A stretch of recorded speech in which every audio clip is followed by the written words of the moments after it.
ভাই যে গরম পড়ে তো মনে করেন সহ্য করার মতো না। ঠিক আছে, আমরা তো মনে করেন পূর্বার জীবনে আছি, তো মনে করেন যে প্যাডের দায়, বুঝছেন, প্যাডের দায় পূর্বার জীবনে মনে করেন এই গরম সহ্য করতেছে। নলে রোদ্রে থাকতাম না, নাহলে এই রোদে থাকতাম না, বাংলাদেশে চলে যেতাম। আজকে কিন্তু গোসলের আগে ভিজে গেছি কামে। আজকে গোসলের আগে গোসল হয়ে গেছে, গায়ে দিয়ে মনে করেন যে বহুত ময়া পড়ছে। আজ অতি শ্রদ্ধার সঙ্গে স্মরণ করতেছি আঙ্গ আম্মার কথাগুলা। আম্মা গো, কত সুন্দর করে আম্মা কইছিলেন, এরে বাবা সৌদি আরব যাচ্ছে রে বাবা, সৌদি আরবে এত গরম হরে, তোর মামা গরমের জ্বালা অতিষ্ঠ চুলটুল সব উঠে যাইতেছে, মানুষের মুখে শুনি সৌদি আরব খুব গরম বাবা যাচ্ছা। কে শুনে মার কথা, মানে বিদেশ আইয়াম চিন্তা করছি, পাগল হয়ে গেছি, বিদেশ আইতাম বলিনি, কোনো রকম টিয়া হয়েছে এমিতন হেমিতন ম্যানেজ করে সৌদি আরব চলে এসি, শীতকালে আসি তো, আহা কি যে বালা লাগছে।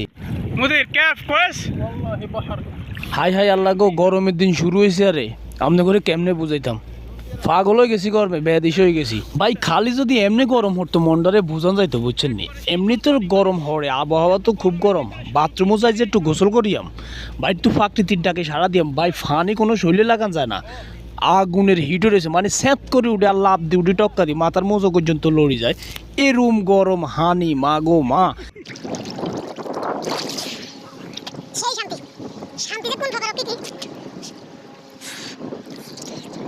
এই গরমের জ্বালায় টিকতাম না পারি, তারপর কোন রকম কাজ কাম শেষ করি মুদির টুদি সবাই আই লাভ দিছি আলখোবার সাগরের মধ্যে।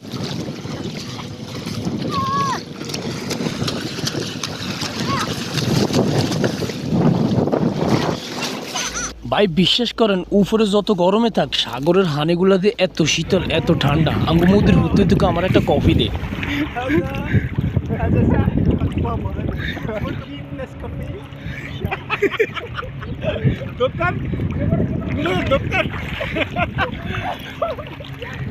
একবার মন ইচ্ছা মতো যতক্ষণ শরীরে খুলাইছে ততক্ষণ দফাইছি, মুদিরে তো কইতো লাইফ জ্যাকেটও গানি হাতে খালি বাঁচতেছে আর নাড়ামি করতেছে, ও আল্লাহ রে, হাতে মনে হয় যে লেদা বাচ্চা ফোলা পাইন, মানে কত বছর পরে যে হাতে বাচ্চাগুলো শতানি করতেছে, হাতে নিজেও জানে না, এত দুষ্ট দুষ্ট।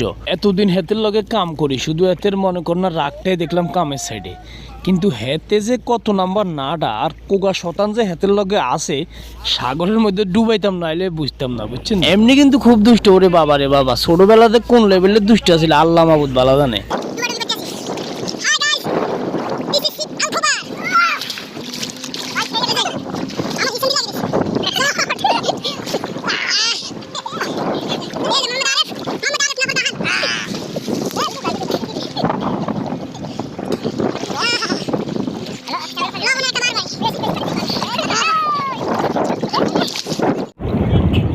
দুইটা বড় বড় মাছ মরে রয়েছে, একটা ফাঙ্গাস, একটা তেলাপিয়া, একটা ইলিশ,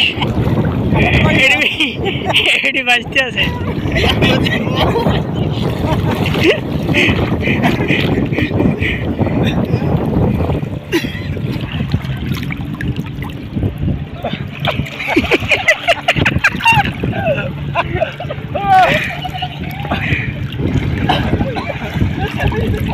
প্রবাস জীবনের হাজারো কষ্টের ভিতরে এবং কি অনেক পরিশ্রমের ভিতরেও মাঝে মধ্যে একটু মজা দুষ্টামি সবাই করতে পারি, এটাই অনেক কিছু।